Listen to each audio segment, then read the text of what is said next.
ତୁମେ କାହିଁକି ଅଯଥା ଚିନ୍ତା କରିକି ଭୟ କରୁଛ ଯେ ତୁମ ମନରେ ଯେଉଁ ସବୁ ନକାରାତ୍ମକ ଚିନ୍ତାଧାରା ଆସୁଛି ତାହା ଦିନେ ନା ଦିନେ ସତ ହୋଇଯିବ। ତୁମେ କେମିତି ଏହିଭଳି ଭାବନା ଆଣିପାରୁଛ? ତୁମର କ'ଣ ମୋ ଉପରେ ବିଶ୍ୱାସ ନାହିଁ?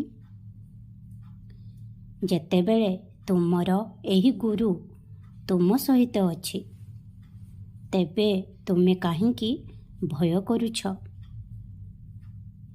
ଜାଣି ରଖ, ଆସୁଥିବା ନକାରାତ୍ମକ ବିଚାର କେବେ ବି ବାସ୍ତବିକତା ନୁହେଁ। ଯେଉଁ ନକାରାତ୍ମକ ବିଚାର ଆସୁଛି ତାହା ସତ ନୁହେଁ। ସେଗୁଡ଼ିକ କେବଳ ତୁମର ମାନସିକ ଚିନ୍ତାଧାରା। ବାସ୍ତବରେ ତ ମୁଁ ଯାହା ଚାହିଁବି ତାହା ହିଁ ହେବ ଏବଂ ମୁଁ ତୁମ ଜୀବନରେ ସୁଖ ହିଁ ଲେଖିଛି। କାରଣ ତୁମର ଭଲ କର୍ମ ଏବଂ ସମସ୍ତଙ୍କ ପ୍ରତି ତୁମର ଭଲ ଚିନ୍ତାଧାରା ବଦଳରେ ତୁମକୁ ମୁଁ ଭଲ ହିଁ ଦେବି। ତୁମକୁ ସବୁକିଛି ଭଲ ହିଁ ମିଳିବ। ଯଦି ତୁମର ଦୁଃଖ ସମୟରେ ଦୁଃଖ ବାଣ୍ଟିବାକୁ କିମ୍ବା ଗ୍ରହଣ କରିବାକୁ କେହି ଆସନ୍ତି ନାହିଁ ତେବେ ତୁମେ ନିଜର ଖୁସିର ବାତାବରଣକୁ ଅନ୍ୟର ଆଚରଣ ଦ୍ୱାରା ବି ପ୍ରଭାବିତ ହେବାକୁ ଦିଅ ନାହିଁ କି ତୁମେ ଦୁଃଖୀ ହୁଅ ନାହିଁ। ତୁମର ଖୁସି ତୁମର ଅଟେ।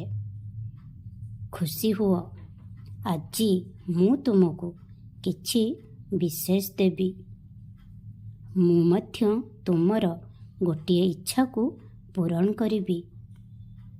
ହଁ, ଆଉ ଗୋଟିଏ କଥା ପିଲାମାନେ, ଏକ ଏକାଗ୍ର ମନ ସହିତ ମୋ ଉପରେ ଧ୍ୟାନ କେନ୍ଦ୍ରିତ କରିବାକୁ ନିରନ୍ତର ଚେଷ୍ଟା ଜାରି ରଖ।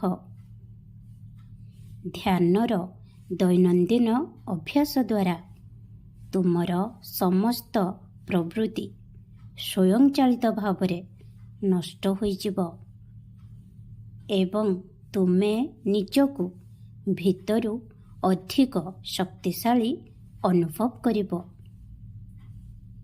ତାପରେ ପିଲାମାନେ, ତୁମେ ନିଜକୁ ସାଂସାରିକ ସୁଖଭୋଗରୁ ଦୂରେଇ ରଖି ନିଜ ବିବେକକୁ ଜ୍ଞାନର ଆଲୋକ ସହିତ ପ୍ରଜ୍ୱଳିତ କରିବା ପାଇଁ ସକ୍ଷମ ହୋଇପାରିବ। ଖୁସିରେ ରୁହ।